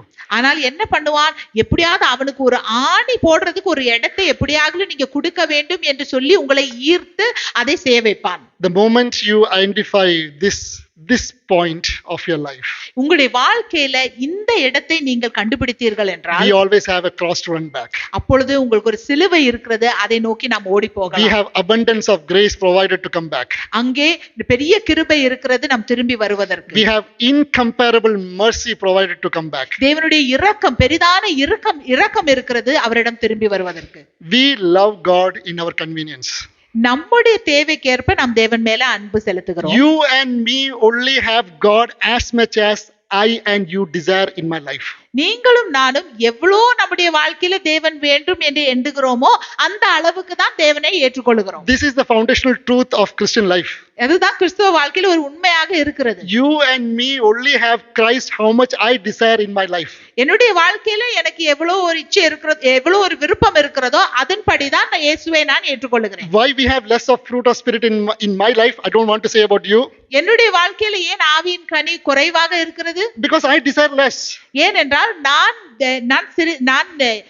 கொஞ்சமாக ஏங்குகிறேன். Because Bible never stops, God never stops to give the abundance of, because Bible says I came to give life and life in abundance. வேதம் சொல்லுகிறது நான் ஜீவனை கொடுக்க வந்திருக்கேன், அதை பரிபூர்ணப்படுத்தவும் வந்திருக்கிறேன் என்று. And if that abundance is not there, அந்த பரிபூர்ணம் இல்லை என்றால் we are in our own trap. நீங்களும் நானும் நம்முடைய சொந்த கண்ணியில இருக்கிறோம். we have this false sense of feeling that God is very far away from me. நமக்கு ஏதோ இது ஒரு ஒரு தவறான ஒரு சிந்தை இருக்கிறது, தேவன் என்னை விட்டு வெகு தூரத்துல இருக்கிறார் என்று. And when we are in a trouble, when we call upon the Lord, நாம் ஒரு பிரச்சனையில் இருக்கும்போது நாம் தேவனை நோக்கி கூப்பிடும் பொழுது, and when there is a delayed in the response from the Lord, நம்ம ஒரு தாமதமான ஒரு பதில் வரும் பொழுது, we will only ask God, God, where are you? நாம் கேட்போம், தேவனே நீர் எங்கே என்று. And God only answer one answer to that question. அதுக்கு தேவன் ஒரே ஒரு பதில் தான் தருகிறார். I am exactly where you have left me. நீ என்னை எங்கே விட்டுட்டு போனாயோ நான் அதே இடத்துல தான் இருக்கிறேன் என்று. Praise the Lord. கர்த்தருக்கு ஸ்தோத்திரம். So this is very important for me and you to identify and see that how close is the Lord in my life. இதை நாம் ஆராய்ந்து பார்க்க வேண்டும், நம்முடைய வாழ்க்கையில தேவன் நமக்கு எவ்வளவு சமீபமாக இருக்கிறார் என்று. We'll turn back to again Judges chapter 16 verse 5 now. நியாயாதிபதிகளின் புத்தகம் 16வது அதிகாரம் 5வது I'll read from 4. Afterwards it happened that he loved a woman in the valley of Sorek whose name was Delilah. And verse number 5 says like this, and the Lord of the Philistines came to her and said to her, entice him and find out where his strength lies, by what means we may overpower him, that we may bind him to afflict him, and every one of us will give you 1100 pieces of silver. அதற்கு பின்பு அவன் சோரே காற்றங்கரையில் இருக்கிற தெலிலாள் என்னும் பேருள்ள ஒரு ஸ்திரீயோட சிநேகமாயிருந்தான். அவளிடத்திற்கு பெலிஸ்தரின் அதிபதிகள் போய், நீ அவனை நயம் பண்ணி அவனுடைய மகாபலம் எதினாலே உண்டாயிருக்கிறது என்றும், நாங்கள் அவனை கட்டி சிறுமைப்படுத்துகிறதற்கு எதினாலே அவனை மேற்கொள்ளலாம் என்றும் அறிந்து கொள். அப்பொழுது நாங்கள் ஒவ்வொருவரும் 1100 வெள்ளிக்காசு உனக்கு கொடுப்போம் என்றார்கள். That's a huge amount of money. அது ஒரு பெரிய பெரிய விலைக்கிரயம். 1000, it says 1500, 11,000 piece of silver. 1100 வெள்ளிக்காசு. It's roughly around 12 to 13 kilos of silver. அது எப்படின்னா ஒரு 12-13 கிலோ வெள்ளி. And it says the lords of Philistines came. அந்த பெலிஸ்தியர்கள் அதிபதிகள் வந்தார்கள். It doesn't say how many people are there. எவ்வளவு மனிதர்கள் என்று சொல்லல. But usually in Philistine had 5 provinces. பெலிஸ்தியர்ல 5 பகுதிகள் இருந்தது அந்த நாட்டுல. 5 lords. அங்கே 5 அதிபதிகள் இருந்தார்கள். And they say that all the 5 would have been come there. அந்த 5 பேரும் அங்கே வந்திருப்பார்கள். And each one has offered them 1100 silver coin. ஒவ்வொருத்தரும் 1100 வெள்ளிக்காசு கொடுக்கிறேன் என்று சொன்னார்கள். That is around 12 to 13 kilos per head. அதாவது என்னன்னா 12-13 கிலோ வெள்ளி ஒவ்வொருத்தருக்கு. This is more than what Delilah can even dream and think upon. தெலீலால் கனவு காண்பதற்கும் மேலான காசு அது. The only thing what they want to know is where his strength lies and how we can bind him. எப்படி சிம்சோனுடைய பலன் எதிலே இருக்கிறது, அவனை எப்படி மேற்கொள்ளலாம் என்று மட்டும் அவர்கள் அறிந்திருக்க வேண்டும். Whether Samson knows his strength or not, the enemy knows his strength. சிம்சோனுக்கு தன்னுடைய பலம் தெரியவில்லை என்றாலும் எதிராளி அறிந்திருக்கிறார் அவனுடைய பலத்தை. But the enemy doesn't know where the strength lies. ஆனால் அவனுடைய பலன் எங்கே இருக்கிறது என்று எதிராளிக்கு தெரியல. Now when we read the further portion of the Bible, says that 3 times Delilah tried to overpower him. இந்த நாம் படித்து பார்த்தோம் என்றால் 3 முறை தெலீலால் ட்ரை பண்ணால் அந்த சிம்சோனை மேற்கொள்வதற்கு. Samson was just not blinded by the beauty of this girl, but he was blinded by the feelings of himself. அதாவது சிம்சோன் எப்படியெல்லாம் குருடாக்கப்பட்டிருக்கான், அவளுடைய அழகில மட்டும் மதிமயங்கல, ஆனால் அவனுடைய பலத்திலையும் அவன் குருடாக தான் இருந்தான். Now 3 times continuously she was trying to get this knowledge out of him, and all the 3 times the enemy came and Samson was able to overpower it. 3 முறை எப்படியாவது இந்த ரகசியத்தை அறிந்து கொள்ளலும் என்று தெலீலாள் முயற்சித்தால் 3 முறை அந்த பிலிஸ்தியர்கள் வந்தார்கள், ஆனால் 3 முறை சிம்சோன் அவர்களை மேற்கொண்டார்கள். Now how blinded was Samson at this time? இப்போ சிம்சோன் எவ்வளவு குருடாக இருந்தான். If I was in that place, I would have called 999. I will run out from that place. நான் அந்த இடத்துல இருந்திருந்தால் 999 கூப்பிட்டு அங்கிருந்து எப்படியாவது தப்பிச்சு ஓடி இருப்பேன். Someone loves me and they advise me first time, I will be a little bit careful. யாராவது என் மேல அன்பு வைத்து என்னை ஈர்க்க பார்த்தால் ஓகே, முதலாம் முறை நான் எச்சரிக்கையாக இருப்பேன். Second time when they are asking the same thing and the enemy comes, that I will run from there. இரண்டாவது முறையும் அதை கேட்டு எதிரி வந்தால் நான் அங்கிருந்து ஓடி போயிடுவேன். But 3 times Samson was blinded. He couldn't know that this lady is behind his life. 3 முறை எதிராளிகள் வந்த பிறகும் சிம்சன் அறியாமல் இருந்தான், இந்த பெண்மணி என்னுடைய ஜீவனுக்கு பின்னாக இருக்காள் என்று. Delilah was a progressive spiritual erosion in the life of Samson at that point. சிம்சோனுடைய வாழ்க்கையில ஆவிக்குரிய ரீதியில அவனை கெடுக்கிறதற்கு தெலீலாள் ஒரு காரணமாக இருக்கிறார். See, when sin comes into my life and your life, நம்முடைய வாழ்க்கையில பாவம் வரும் பொழுது it very rarely brings a total collapse at the first stage. அந்த முதல் பகுதியிலே அது நம்மளை அடிமட்டத்துக்கு அது உடைக்காது. It is gradual and it is very, very, very smooth. மெதுவாக அது நம்மை உடைக்க பார்க்கும். It is just like how the water wears the stone. எப்படி தண்ணீர் அந்த அந்த அந்த பாறை மேலே போகும் பொழுது எப்படி அதை கரைக்கிறதோ. If you seen any go to any river valleys, ஏதாவது ஒரு நதி கரையில் நம்ம போனால் all the stones are round and smooth. அங்க இருக்கிற கற்கள் எல்லாம் நல்ல உருண்டையா நல்ல ஸ்மூதா இருக்கும். The stone doesn't become smooth by naturally. அது இயற்கையிலே அது அப்படி ஸ்மூத்தாக இல்ல. That is because the water constantly running on the stones. ஏனென்றால் தண்ணீர் எப்பொழுதும் அந்த கற்களுக்கு மேலாக ஓடிக்கொண்டே இருக்கும் பொழுது and it made it smoother. அதை ஸ்மூத்தாக மாற்றி விடுகிறது. Sin has the same effect in my life and your life. உங்களுடைய வாழ்க்கையில என்னுடைய வாழ்க்கையில பாவம் இதேதான் செய்கிறது. And sin does three things mainly to my life and your life. நம்முடைய வாழ்க்கையில பாவம் மூன்று காரியங்கள் செய்கிறது. Sin takes me and you where you and I don't want to go. அது உங்களையும் என்னையும் நீங்களும் நானும் போக விருப்பமில்லாத இடத்துக்கு கொண்டு செல்லுகிறது. It keeps me and you longer than where I want to stay. அது உங்களையும் என்னையும் நாம் இருக்கிறதுக்கு விருப்பமில்லாத அந்த நேரத்துக்கு மேலாக நம்ம இருக்க வைக்கிறது. It costs you and me more than what I can pay and afford. நீங்களும் நானும் எந்த விலைக்கிரயத்தை செலுத்த முடியுமோ அதற்கு மேலான ஒரு விலைக்கிரயத்தை அது கொடுக்கிறது. We need to ask an important question at this time. நாம் ஒரு முக்கியமான கேள்வியை கேட்க வேண்டும். Where is your strength lies? உன்னுடைய பலன் எங்கே இருக்கிறது? Because this is what the enemy want to know from using Delilah. Where does the strength of Samson is lying? அதுதான் எதிராளி தெரிய முயற்சிக்கிறான். எங்கே சிம்சோனுடைய பலன் எங்கே இருக்கிறது? If I ask the same question back to you, where does your strength and my strength lies? இப்பொழுது நான் அதே கேள்வியை கேட்டால் உங்களுடைய பலன் என்னுடைய பலன் எங்கே இருக்கிறது என்று கேட்டால் I think it was not coincidental when we had the communion today. அது எதிர்ச்சியாக நடக்கவில்லை. இன்றைக்கு நாம திருவிருந்துல இருக்கும் பொழுது our strength lies in fellowship. நம்முடைய பலன் எங்கே இருக்கிறது? ஐக்கியத்துல இருக்கிறது. Our strength lies in prayer. ஜெபத்துல இருக்கிறது. Our strength lies in the teaching of apostles. அப்போஸ்தலருடைய போதனையில இருக்கிறது. And our strength lies in communing together with the Lord. அப்பம் பிடுதல்ல இருக்கிறது. This is where our strength really lies. அங்கேதான் நம்முடைய பலன் இருக்கிறது. And this is where the Satan want to put his hands on. அங்கேதான் சாத்தான் தன்னுடைய கரத்தை போட விரும்புகிறான். The more he want to take it away from you, அதை அவன் தூரமாக கொண்டு போக பார்க்கிறான். the more you will be weaker. அப்பொழுது நாம் பலவீனமாய் விடுவோம். Now a very important question I and you want to look into my and your life is, நம்முடைய வாழ்க்கையில நாம் பார்க்க வேண்டிய ஒரு முக்கியமான காரியம் என்னவென்றால், if I and you are getting things without praying, நீ உங்களுக்கும் எனக்கும் ஜெபிக்காமலே நிறைய காரியங்கள் கிடைக்கிறது என்றால், listen this very carefully, if I and you are getting things in your life and my life without praying, நம்முடைய வாழ்க்கையில ஜெபிக்காமல் நிறைய காரியங்கள் நம்முடைய வாழ்க்கையில கிடைக்கிறது என்றால், then be ultra careful in your life. நம்முடைய வாழ்க்கையில நாம் மிகவும் ஜாக்கிரதையாக இருக்க வேண்டும். Next red flag rising in your life should be asking, who is providing me this? அப்பொழுது நாம் கேள்வியை கேட்க வேண்டும், இது எனக்கு தருபவன் யார்? Satan can also provide the same thing in your life and my life. நம்முடைய வாழ்க்கையில பிசாசாலையும் இந்த காரியங்களை தர முடியும். But you and me be very careful, we are going through the door of destruction, door to the darkness. ஆனால் நாம் எச்சரிக்கையாக இருக்க வேண்டும். நாம் அழிவின் பாதையை நோக்கி போய் கொண்டே இருக்கிறோம். So I'll ask you one more question, where does my strength and your strength lies? இப்பொழுது இன்னொரு கேள்வியை கேட்கிறேன், நம்முடைய பலன் எங்கே இருக்கிறது?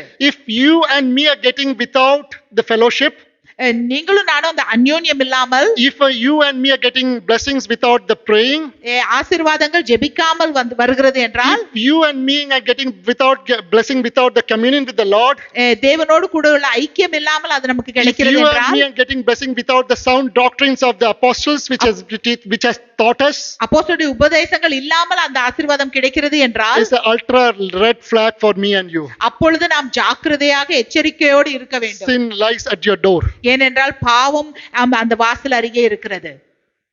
Verse number 20 it says like this. 20வது வசனத்தில் சொல்லப்படுகிறது.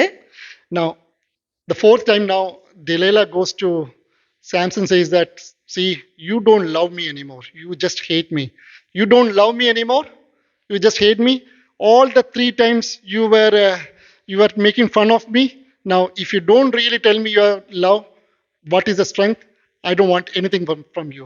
நான்காவது முறை தெலீலா சம்சானை பார்த்து சொல்கிறாள், நீ என் மேல ஒரு அன்பு வைக்கல. நீ என்ன 3 முறை நான் கேட்டேன், 3 முறையும் நீ என்கிட்ட பொய் சொன்ன, இனிமேலும் நீ பொய் சொன்ன என்றால் அவ்வளவுதான், உனக்கு எனக்கு ஒன்றுமே இல்லை என்று. And she started pestering him constantly. இன்னுமாக அவள் கேட்டுக்கொண்டே இருந்தாள். Constantly, every day after day. ஒவ்வொரு நாளும் கேட்டுக்கொண்டே இருந்தாள். And finally, he was so blinded, he gave up the secret of his strength to Delilah. அவன் அப்படியே குருடாகிவிட்டு தன்னுடைய ரகசியத்தை தெலீலாவுக்கு And சொல்லிவிட்டான். he said that from the birth, there was no razor touched on my head. அவன் சொன்னான், நான் பிறந்ததிலிருந்து சவர கத்தி என்னுடைய தலையில படவே இல்லை. I have 7 strands of hair in my head. 7 குத்து முடி And இருக்கிறது. if anyone cuts it or shaves it, அதை சவரம் பண்ணினாலோ அதை கத்திரித்தாலோ I will lose my strength. என்னுடைய பலன் போய்விடும். The 7 strands, 7 is a figure of completion in the Bible. வேதத்துல பார்த்தால் 7 என்றால் ஒரு பரிபூர்ணத்தை குறிக்கிறது. But here, when we see in detail, the 7 are the 7 feasts of God in the Bible. இப்ப இங்கே 7 என்று பார்த்தால் அந்த தேவனுடைய ஒரு ஃபீஸ்டாக இருக்கிறது. We are not going to look the feast. We'll see some other time what are the 7 feasts. ஃபீஸ்டை குறித்து நாம் இன்னொரு முறை பார்ப்போம். But the 7 strands represents the 7 feasts of the Lord. அந்த இந்த 7 என்ற சிம்சோன் சொல்லுகிறது அந்த தேவனுடைய 7 ஃபீஸ்டை குறிக்கிறது. Finally, he gives away his secret. What was his strength? Samson அறிவிக்கிறான் அவனுடைய ரகசியம் என்னவென்று. And when you read that portion of Bible, it says that Delilah made him to lie and sleep on his knees. அவன் சொல்ற தெலீலா சிம்சோனை தன்னுடைய மடியில படுத்து தூங்க வைத்து. How blind this fellow can be. Samson எவ்வளவு குருடாக இருந்தான். That now he gave up his secret weapon out. அவனுடைய ரகசியத்தை வெளியில சொல்லிவிட்டான். All the three previous experience was the enemies coming and God overpowered, gave strength, and he was able to come out of that. 3 முறை அந்த எதிராளிகள் வந்தான், ஆனால் அவர்களை மேற்கொள்ள அவனால முடிந்தது. Now he knows that the secret is out. இப்போ அவன் அறிகிறான், அவன் உண்மையான ரகசியத்தை சொல்லிவிட்டான். And he is sleeping on the knees of this lady. தெலீலாவுடைய மடியில படுத்து தூங்கி I don't know கொண்டிருக்கிறான். why Philistines wanted their army to come and bind him. Delilah would have been high chance to kill him actually. ஆனால் ஏன் அந்த தெலீலாலே அவனை கொன்றிருக்கலாம், ஆனால் ஏன் சேனைகள் வந்தார்கள் என்று தெரியவில்லை. Because the Bible says that portion of the Bible says that then she called someone, a man came in, he cut his hair. அப்பொழுது அந்த வேதம் சொல்லுகிறது தெலீலா ஒரு ஆளை கூப்பிட்டு அவன் வந்து அவனுடைய முடியை கத்தரித்து விட்டான். Oh, I don't know what kind of sleep Delilah induced on Samson. எந்த விதமான தூக்கத்தை தெலீலா அவன் மேல போட்டானோ தெரியல. Samson was not able to do anything. சிம்சோனாலே ஒன்றும் செய்ய முடியவில்லை. But his hair was been cut off. ஆனால் அவனுடைய முடி கத்தரிக்கப்பட்டது. And he didn't know that. அவன் அதை அறியாமல் இருந்தான். Even he didn't know that the strength of the Lord has gone away from him. அவன் அறியாமல் இருந்தான் தேவனுடைய பலன் அவனை விட்டு போயிற்று. Now don't get me wrong when we say that he didn't have any strength on his hair. இப்போ தவறாக நினைத்து விடாதீர்கள், அவனுடைய முடியில அவனுக்கு எந்த பலமும் இல்லை. Your strength and my strength is obeying the word of the Lord. உங்களுடைய பலன் என்னுடைய பலன் என்னவென்றால் தேவனுடைய வசனத்துக்கு கீழ்ப்படிகிறது. The moment we go away from that, the strength is gone. தேவனுடைய வசனத்தை விட்டு நாம் விலகி போகும் பொழுது அந்த பலன் போய் Do you விடுகிறது. understand? So I can have long hair. எனக்கு நீண்ட முடி இருக்கலாம். I can say that Bible says 7 strands. I can have 7 strands. வேதம் சொல்லுகிறது அந்த 7 குத்து என்று எனக்கு 7 குத்து இருக்கலாம். I will have bombardments after bombardments. ஆனால் எனக்கு அடிக்கு மேல அடி கிடைக்கும். But you don't need to have any of those things. If you and me trust the word of the Lord and we are obedient to the word of the Lord, that is my and your strength. நீங்களும் நானும் தேவனுடைய வசனத்தை விசுவாசித்து அதில் நம்பிக்கையாக இருந்து அதுக்கு கீழ்ப்படிந்து இருந்தால் அதுவே நம்முடைய பலனாக இருக்கிறது. Samson was very much overconfident on his strength. He never even once, you can read chapter 13, 14, 15, 16, he never even once said that, Lord, I thank you for the strength God is providing me. He never said that. இந்த நியாயாதிபதிகள் 14 16 வரைக்கும் படித்து பார்த்தால் ஒரு முறை கூட சிம்சோன் சொல்லவில்லை தேவனே உமக்கு நன்றி நீர் எனக்கு தந்திருக்கிற பலனுக்காக என்று. You open with me your Bible, Judges chapter 16 verse 20. நியாயாதிபதிகள் 16வது அதிகாரம் 20வது வசனத்துக்கு திருப்பினோம் என்றால், And she said, the Philistines are upon you, Samson. So he woke from the sleep and said, I will go out as before at other times and shake myself free. But he didn't know that the Lord has departed from him. அப்பொழுது அவள் சிம்சோனே பெலிஸ்தர் உன்மேல் வந்து விட்டார்கள் என்றாள். அவன் நித்திரை விட்டு விழித்து கர்த்தர் தன்னை விட்டு விலகினதை அறியாமல் எப்போதும் போல உதறி போட்டு வெளியே போவேன் என்றான். He said that I will shake myself free. நான் உதிரி போட்டு வெளியே போவேன் என்று அவன் நினைத்தான். Samson never thought that. He thought that how the 3 times happened, 4th time also will happen the same thing. கடந்த 3 முறை நடந்தது போலவே இப்போவும் நடக்கும் என்று அவன் But நினைத்தான். he forgot that he gave his secret, what God said to. He gave up that secret weapon. ஆனால் அவன் மறந்து போய் விட்டான், அவனுடைய அந்த ரகசியத்தை அவன் வெளியாக்கி விட்டான் என்று. And verse number 21, when we see that Philistines, first thing when they captured him, they took his eyes out. அப்போ 21வது வசனத்துல இந்த பெலிஸ்தியர்கள் அவனை பிடித்த பொழுது முதலாவது அவனுடைய கண்களை பிடுங்கி விட்டார்கள். They binded him. அவனை கட்டி வைத்து They took him to the enemy territory. அவனை எதிராளியுடைய தேசத்துக்கு கொண்டு போய், And he was being in the prison. அவன் சிறையில இருந்தான். And he started doing grinding business there. அங்கே அவன் மாவரைத்து கொண்டு இருந்தான். It's a prisoner's job. It's a slave's job. அது ஒரு அடிமையின் ஒரு வேலை. See, from where your calling has gone, from his calling, from where he has fallen to where. பாரு, அவனுடைய அழைப்புல அவன் எங்க இருந்து எங்கே போய் விட்டான். This is where we all know about Samson. இது வரைக்கும் நமக்கு சிம்சோனை பத்தி தெரியும். Samson was called to be a vessel of blessing. Samson ஒன்று ஒரு ஆசீர்வாதத்தின் பாத்திரமாக அழைக்கப்பட்டான். But Samson later, when we read this portion of Bible, he became a channel of blessing. ஆனால் அவன் ஒரு ஆசீர்வாதத்தின் வாய்க்காலாக அப்புறம் மாறிவிட்டான். There's a big difference between a blessing, a vessel of blessing, ஒரு ஆசீர்வாதத்தின் பாத்திரத்துக்கும் and there's a big difference between a channel of blessing. ஒரு ஆசீர்வாதத்தின் வாய்க்காலுக்கும் வித்தியாசம் Do you இருக்கு. understand what I'm saying? There's a difference between a tank holding the water, ஒரு தண்ணீர் இருக்கிற டேங்குக்கும் and there's a difference between a pipe carrying that water to different place. ஒரு pipe, அந்த தண்ணீர் ஓடுகிற அந்த பைப்புக்கும் வித்தியாசம் இருக்கிறது. Samson was called to be a tank which holds the water for God. Samson அழைக்கப்பட்டது எதுக்கு? தண்ணீர் பிடிக்கிற ஒரு டேங்க் போல கர்த்தருக்காக. Because he went away from the covenant of the Lord, அவன் தேவனுடைய உடன்படிக்கை விட்டு வெளியே தூர போனதுனால he became a channel of blessing for others. அவன் இப்பொழுது ஒரு ஆசீர்வாதத்தின் வாய்க்காலாக மட்டும் மாறிவிட்டான். Now, to cut short the time, நேரம் போயிருந்ததுனால they took his eyes off. அவனுடைய கண்களை பிடுங்கி They விட்டார்கள். binded him. அவனை கட்டி போட்டார்கள். And he started working as a grinder, grinder in the house, in the அங்கே prison. அந்த சிறையில அவன் மாவாட்டி கொண்டிருந்தான். Now Samson knows that the presence of the Lord has gone. இப்பொழுது சிம்சோனுக்கு தெரியும் தேவனுடைய பிரசன்னம் அவனை விட்டு போயிற்று என்று. That is one of the saddest moment of anyone's life. அது எல்லோருடைய வாழ்க்கையிலும் மிகவும் ஒரு சோகமான ஒரு நிலை. That the presence of the Lord has left. தேவனுடைய பிரசன்னம் நம்மை விட்டு விலகுவது. But Samson at that point he realized that the Lord he has lost his strength. Samson உணர்ந்து விட்டான் அந்த நேரத்துல தேவனுடைய வல்லமை போயிற்று என்று. But in verse number 22, ஆனால் 22வது வசனத்திலே, however the hair of his head began to grow again after it has been shaven. அவன் தலைமயிர் சிரைக்கப்பட்ட பின்பு திரும்பவும் முளைக்க தொடங்கிற்று.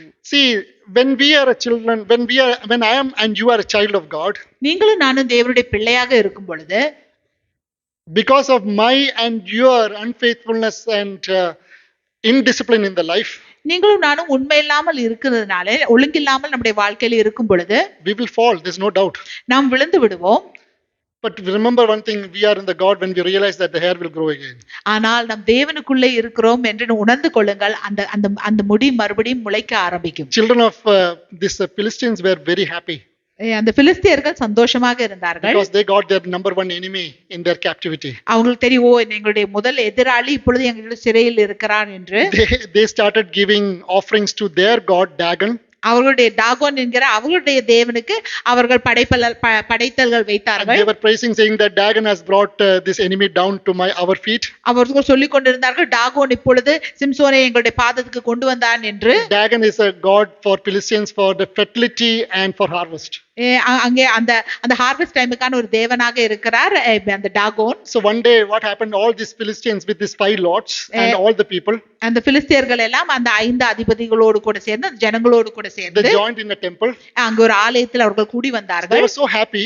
அவர்கள் அவ்வளவு சந்தோஷமாக They இருந்தார்கள். said that why don't you bring Samson here, let him do some act for us.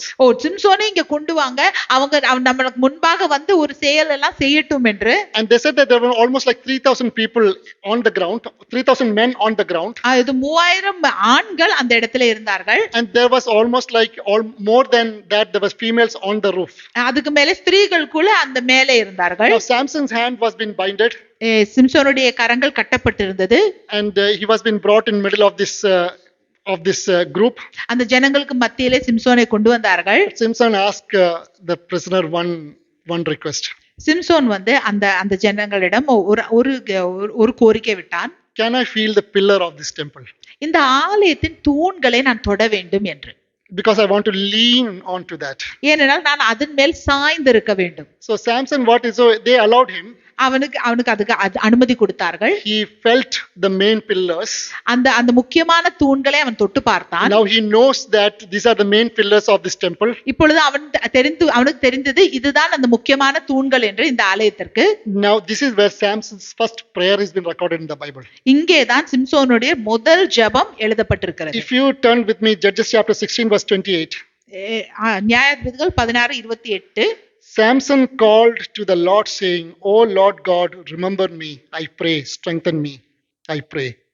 அப்பொழுது சிம்சோன் கர்த்தரை நோக்கி கூப்பிட்டு, கர்த்தராகிய ஆண்டவரே, நான் என் 2 கண்களுக்காக ஒரே தீர்வையாய் பெலிஸ்தர் கையிலே பழிவாங்கும்படிக்கு இந்த ஒரு விசை மாத்திரம் என்னை நினைத்தருளும். "O Lord, remember me." தேவனே என்னை நினைத்தருளும். Now when we go into New Testament, நாம் புதிய ஏற்பாட்டுக்கு போகும் பொழுது in Hebrews chapter 11 says about heroes of faith. எபிரேயர் 11வது அதிகாரத்தில் விசுவாச வீரர்களை குறித்து எழுதப்பட்டிருக்கிறது. Samson's name is being mentioned there. சிம்சோனுடைய பேரும் அங்கே எழுதப்பட்டிருக்கிறது. You open with me Hebrews chapter 11.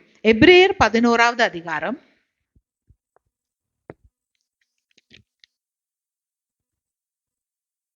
We'll read from 32 onwards, 32 to 34. And what more shall I say?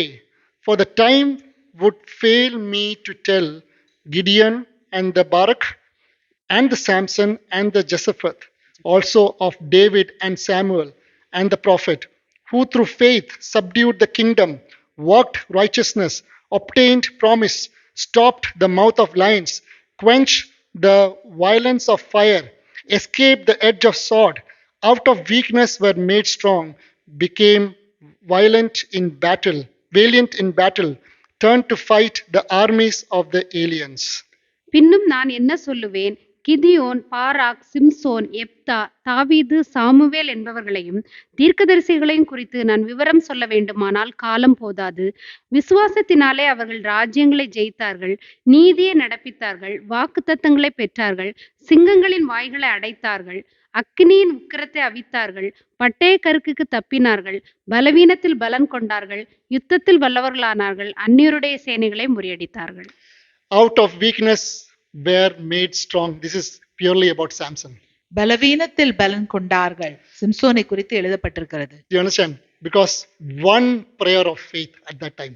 அங்கே விசுவாசத்தின் ஒரே ஒரு ஜெபம். See, when they say about the heroes of faith here, விசுவாச வீரர்களை குறித்து இங்கே சொல்லப்படும் பொழுது Bible is not saying that to become like them. அவங்களை போல ஆக வேண்டும் என்று சொல்லல. Bible is showing about each character of each person. ஆனா ஒவ்வொருத்தருடைய ஒவ்வொரு சுபாவத்தையும் அங்கே காண்பிக்கிறது. And showing that how the faith will look like. எப்படி விசுவாசம் எப்படியாக இருக்கும் என்று காண்பிக்கப்படுகிறது. See, when they say the faith of Abraham is not saying that become like Abraham. அபிரகாமுடைய விசுவாசத்தை காண்பிக்கும்போது அபிரகாமை போல மாறுங்கள் என்று சொல்லல. What was in Abraham, that faith was there. ஆனால் அபிரகாமுக்குள்ள என்ன விசுவாசம் இருந்ததோ, what was in Samson, சிம்சோனுக்குள்ள என்ன இருந்ததோ, what was in Gideon, கிதியோனுக்குள்ள என்ன இருந்ததோ, what was in David, தாவீதுக்குள்ள என்ன இருந்ததோ, and make a picture of it. This is how the faith will look like. அதெல்லாம் எடுத்து ஒரு வரைபடத்தை போட்டால் அதுதான் விசுவாசம் அப்படிதான் இருக்கும். The reason why Samson's name came in there was a last prayer of faith. சிம்சோனுடைய பேர் ஏன் அங்கே வந்தது? அந்த கடைசி விசுவாச ஜெபம். And his weakness was made strength by the power of the Lord. அவனுடைய பலவீனம் பலனாக்கப்பட்டது தேவனுடைய வல்லமையினாலே. This is one time he asked God, strengthen me. அப்பொழுதுதான் ஒரே முறை சிம்சோன் கேட்டான், தேவனே என்னை பலப்படுத்தும் என்று. This is one time he realized that what was his calling. அப்பொழுதுதான் அவன் உணர்ந்தான் அவனுடைய அழைப்பு என்னவென்று. This is one time when he realized that what was his weakness. அவனுடைய பலவீனம் என்ன என்று அவன் உணர்ந்தான். This is one time when he realized that what was he able to do. அவன் என்ன செய்ய முடியும் என்பதை அவன் அப்பொழுது உணர்ந்தான். This was one time when he realized that what he has left from his body. அவனுடைய உடம்பிலிருந்து எது போயிற்று என்று அவன் அறிந்தான். And this is one time when he realized that if God's power is upon him, what he can do again. தேவனுடைய வல்லமை அவன் மேலே இருந்தால் மறுபடியுமாக அவனால என்ன செய்ய முடியும் என்று இந்த வரைதான் உணர்ந்தான். And Bible says this very carefully. He said like this, let me feel the two main pillars of the temple. அவன் இப்படியாக சொன்னான், நான் இந்த ரெண்டு தூண்களை, இந்த ஆலயத்தின் தூண்களை நான் தொட்டு பார்க்க வேண்டும். The Lord strengthened him. தேவன் அவனை பலப்படுத்தினார். what he done was he just pushed the two pillars away. அவன் என்ன செய்தான்? அந்த 2 தூண்களையும் அவன் தள்ளினான். And the whole building collapsed. அந்த ஆலயமே இடிந்து விழுந்தது. And the whole people which was there in there died. அங்கே இருந்த எல்லா ஜனங்களும் மரித்து போய் And விட்டார்கள். it says like this almost there, if you open with me again Judges chapter 16. மறுபடியும் நியாயாதிபதிகள் 16வது அதிகாரத்துக்கு திருப்பணும் என்றால் 30 verse 30 says like then Samson said, let me die with these Philistines, and he pushed with all his might. The temple fell on the lords, and all the people who were in it also. So the dead he killed at the death were more than he killed in his life. என் ஜீவன் பெலிஸ்தரோட கூட மடிய கடவது என்று சொல்லி பலமாய் சாய்க்க அந்த வீடு அதிலிருந்த பிரபுக்கள் மேலும் எல்லா ஜனங்கள் மேலும் விழுந்தது. இவ்விதமாய் அவன் உயிரோடு இருக்கையில் அவனால் கொல்லப்பட்டவர்களை பார்க்கிலும் அவன் சாகும்போது அவனால் கொல்லப்பட்டவர்கள் அதிகமாயிருந்தார்கள். Samson was able to kill more than when he was alive. He killed on his death. Samson உயிரோடு இருந்த பொழுது கொன்ற ஜனங்களை பார்க்கலும் அதிகமான ஜனங்களை அவன் மரிக்கும் பொழுது அவன் கொன்றான். I don't know, our Bible says our God is a God who sees our end from the beginning. நம்முடைய தேவன் நம்முடைய முடிவை ஆரம்பத்திலிருந்தே பார்க்கிறவராக இருக்கிறார். Is that the reason why when the angel of the Lord said he will start delivering the people? அதனாலதான் தேவனுடைய தூதனானவர் சொன்னார் அவன் ஜனங்களை ரட்சிக்க ஆரம்பிப்பான் என்று. But we are in Christ now. ஆனால் இப்பொழுது நாம் கிறிஸ்துவுக்குள்ளே இருக்கிறோம். We are a new creation now. இப்பொழுது நாம் புது சிருஷ்டியாக இருக்கிறோம். We are righteous in the Lord. நாம் கிறிஸ்துவுக்குள்ளே நீதிமான்களாக இருக்கிறோம். And the Bible says the righteous will fall 7 times. நீதிமான் 7 தரம் விழுவான். And the wicked will fall into calamity. ஆனால் தீமை செய்கிறவனோ அவன் அழிவான். Who falls more? யார் ஜாஸ்தியாக விழுகிறான்? Who falls more? யார் ஜாஸ்தியாக விழுகிறான்? The righteous will fall more. நீதிமான் தான் ஜாஸ்தியாக விழுகிறான். Why the righteous is falling more? ஏன் நீதிமான் ஜாஸ்தியாக விழுகிறான்? Do you ever ask this question? Why I being a righteous I'm falling? நீங்கள் இந்த கேள்வியை கேட்டிருக்கீங்களா? நான் ஒரு நீதிமான், நான் ஏன் விழுகிறேன்? Because I try to stand up. ஏனென்றால் நான் எழும்பி நிற்க முயற்சிக்கிறேன். The wicked will fall once.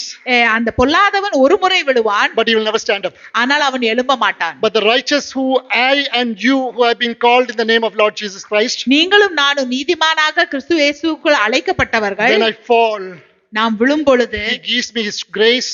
அவர் தன்னுடைய கிருபையை நமக்கு தருவார். He gives me mercy. அவருடைய இரக்கத்தை தருவார். He gives me strength. அவருடைய பலத்தை தருவார். So that I can stand up. நான் மறுபடியுமாக எழும்பி Not for நிற்பதற்கு. my name to be glorified. என்னுடைய நாமம் மகிமைப்பட அல்ல. For the one who has called me, for his name to be glorified. ஆனால் என்னை அழைத்தவருடைய நாமம் மகிமைப்படுவதற்காக. This is where we need to know that. அதனால் இங்கேதான் நாம் அறிந்து கொள்ள That in வேண்டும். Christ I am a new creation. கிறிஸ்துவுக்குள்ளே நான் ஒரு புது சிருஷ்டி. Even if I fall, நான் விழுந்தாலும் I fall in Christ. நான் கிறிஸ்துவுக்குள்ளே தான் I don't விழுகிறேன். go and fall in Satan's kingdom. நான் போய் சாத்தானுடைய ராஜ்யத்தில் And this விழுவதில்லை. is where God has given me the strength to stand up and rise. அதனாலதான் தேவன் எனக்கு பலனை So தந்திருக்கிறார் whenever எழும்புவதற்கு. you and me fall, நீங்களும் நானும் விழும் பொழுது come to the cross and say that Lord I am righteous in you. சிலுவைக்கு வந்து சொல்லுங்கள் நான் உமக்குள்ளே நீதிமானாக இருக்கிறேன். Doesn't matter who forgives you or not. யார் நம்மை மன்னித்தாலும் மன்னிக்காவிட்டாலும் சரி. The embracing hands are there to forgive you and to embrace you back. ஆனால் நம்மை அணைக்கும் கரங்கள் இருக்கிறது நம்மை மன்னிக்கிறதுக்கு நம்மை This is திரும்ப கொண்டு what வரதுக்கு. Samson identified at the last minute when his eyes was being gone. இதைதான் அவனுடைய கண்கள் போன பிற்பாடு இதைதான் சிம்சோன் அடையாளம் கண்டு This is கொண்டான். what Samson identified what he lost in Christ. அவன் கிறிஸ்துவுக்குள்ளே எதை துளைத்து விட்டான் என்று அவன் உணர்ந்தான். This is what Samson identified, that I was supposed to be a vessel but now I have become a channel. நான் ஒரு பாத்திரமாக இருக்க அழைக்கப்பட்டேன் ஆனால் இப்பொழுது நான் ஒரு வாய்க்காலாக தான் இருக்கிறேன். Because when God blessed him second time, he didn't gain much. He just was a channel of blessing at that time. அந்த இரண்டாவது முறை தேவன் சிம்சோனை ஆசீர்வதித்த பொழுது அவன் ஒரு பாத்திரமாக வெறும் ஒரு பாதையாக தான் இருந்தான். So it is in my hand and your hand to know. இது உங்களுடைய என்னுடைய கரத்தில் இருக்கிறது, இது அறிவது. Lord, do I want to be a channel or do I want to be a vessel? ஆண்டவரே நான் வெறும் ஒரு பாதையாக தான் இருக்க வேண்டுமா இல்லை நான் ஒரு பாத்திரமாக இருக்கணுமா? Shall we stand up? நாம் எழும்பி நிற்போம். He was blind at the beginning. அவன் முதல்ல குருடாக இருந்தான். He had eyes, he could see. அவனுக்கு கண்கள் இருந்தது, அவன் பார்க்க முடிந்தது. But he didn't choose to see. ஆனால் அவன் பார்க்க தேர்ந்தெடுக்கவில்லை. But when he became blind, ஆனால் அவன் குருடான பொழுது God gave him vision to see. தேவன் அவனுக்கு பார்வையை கொடுத்தான். That was only பார்ப்பதற்கு. because of his one prayer. அது அவனுடைய ஒரு ஜெபத்தினாலே, Lord, remember me. ஆண்டவரே என்னை நினைத்தருளும். We can ask the same prayer at the Lord to the Lord right now, like same thing. இப்பொழுது இதே ஜெபத்தை நாம் தேவனிடம் கேட்கலாம். God is not going to assess and see you, where are you standing right now. நாம் எந்த இடத்துல இப்ப நிற்கிறோம் என்று தேவன் ஆராய்ந்து பார்க்க We can மாட்டார். ask God to ask one thing. இப்பொழுது தேவனிடம் நாம் ஒரு காரியத்தை கேட்போம். Lord, I am a child of God. கர்த்தாவே, நான் உம்முடைய பிள்ளை, I have drifted away. நான் தூரம் போய்விட்டேன். I can't feel you. இப்பொழுது உம்மை நான் உணர்ந்து கொள்ள I want முடியல. to come back to you. ஆனால் நான் உம்மிடம் திரும்பி வர I want to know you. நான் உன்னை அறியணும் But ஆண்டவரே. my vision has been clouded. ஆண்டவரே, ஆனால் என்னுடைய பார்வை My மூடப்பட்டிருக்கிறது. senses has been clouded. ஆண்டவரே, என்னுடைய உணர்வுகள் I மூடப்பட்டிருக்கிறது. feel you are far away from you. ஆண்டவரே, என்னை விட்டு நீ தூரமாக இருப்பது போல But எனக்கு one இருக்கிறது. thing he has given us the authority is, Lord, remember me, Lord.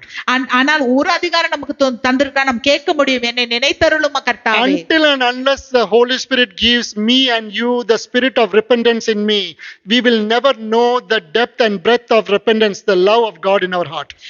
ஆவியானவர் தன்னுடைய மனம் திருப்புதலின் ஆவியை நமக்குள்ளே தரவில்லை என்றால் தேவனுடைய அன்பின் நீளத்தை ஆழத்தை நாம் அறிய மாட்டோம். Until and unless Holy Spirit enlightens our heart, we will never know what is the love of Christ for each one of us. ஆவியானவர் நம்முடைய இருதயத்தை பிரகாசமாக்கவில்லை என்றால் நாம் கிறிஸ்துவுடைய அன்பை அறியாமல் இருப்போம். All what we heard will just stand as an information and just stand as a knowledge. நாம் கேட்டதெல்லாம் வெறும் ஒரு அறிவாக அது மாறிவிடும். But it will never transform our life. அது நம்முடைய வாழ்க்கையை But உருமாற்றாது. in fact, this revelation will deform our life. ஆனால் இந்த வெளிப்பாடு நம்முடைய வாழ்க்கையை குலைத்து தான் விடும். This is why it is very important to ask God, Lord, if you have revealed anything to me, அதனால தான் தேவன்கிட்ட சொல்லணும், ஆண்டவரே, நீர் எனக்கு ஏதாவது வெளிப்படுத்தி இருக்கிறீர் என்றால், Lord, give me the heart of repentance as well, ஆண்டவரே, அந்த மனம் திரும்புதலின் இருதயத்தை எனக்கு தாரும். so that I can come back to you. அதனால் நான் உம்மிடம் திரும்பி வருவேன். So that, Lord, I can open my mouth and I can ask, Lord, remember me. நான் என்னுடைய வாய்களை திறந்து கேட்க வேண்டும், கர்த்தாவே, என்னை நினைத்தருளும். And the Lord is faithful and to do great and mighty works. தேவன் உண்மை உள்ளவர், நம்முடைய வாழ்க்கையில் பெரிய காரியங்களை செய்வதற்கு. ஆமென். Shall we pray together? ஜெபிப்போமா. Lord, we praise you. We thank you for this wonderful time, Lord Father. And Lord, we pray at this time, Lord Father, that, Lord Father, have mercy upon each one of us, Lord Master. Lord, your word says, Lord Father, man sees the face, but you see our heart today, Lord Father. Lord, all what is in my heart today, Lord Jesus. Lord, I am naked in front of you, Lord Jesus. Lord, wherever I go and hide, Lord Master, Lord, your word says, there is nowhere I can hide. You can see me as though I am, Lord Father. So, Lord Father, without any decorations, Lord Father, Lord, without any declarations, Lord Father, Lord, with a humble heart, I come to your presence, Lord Father. Lord, have mercy upon each one of us. And Lord, we pray the same prayer. Lord, remember me, Lord Master. So that, Lord Father, you will grant me the spirit of repentance. You will grant me the spirit in such a measure that, Lord Father, the love of Christ will be in my heart, Lord Father. And Lord Master, Lord, you don't want anyone else, Lord Father, to drift away, Lord Master. But you want each one of us, Lord Father, to be closer to you, Lord Father. And Lord Father, if we are doing what is right in our eyes, Lord, open our vision right now, Lord Master. Open our understanding right now, Master. Clear our vision right now, Lord Jesus, so that, Lord, your name and your name alone will be glorified. This we ask and receive in Jesus' most wonderful name. Hear my Heavenly Father. Amen. Praise the Lord.